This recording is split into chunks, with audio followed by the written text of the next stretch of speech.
আমার প্রিয় বন্ধু মাওলানা মোতালেব হোসাইন সালেহী, বাংলাদেশের একজন অন্যতম বক্তা, আলেমে দ্বীন।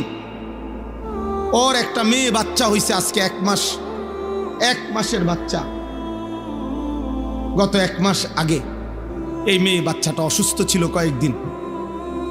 গত 3 দিন আগে রাত্রেবেলা আমারে বলতেছে ঢাকা নিছে, ঢাকার শ্যামলীতে বড় হসপিটালে ভর্তি করাইছে। আমি বললাম এখন কি অবস্থা বাচ্চার? বলল যে এখন আলহামদুলিল্লাহ অনেকটা ভালো আছে, হাসপাতালটা অনেক ভালো, বর্ণনা দিতেছে আমারে, খুব সুন্দর হাসপাতাল, চিকিৎসা খুব ভালো, ইত্যাদি ইত্যাদি। এই রাত্রে এটা বলল। পরের দিন রাত 12:30 বাজে আবার কল আসছে হের এই মোতালেব মৌলানার।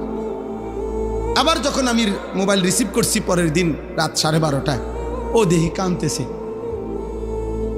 কিরে দোস্ত কি হল?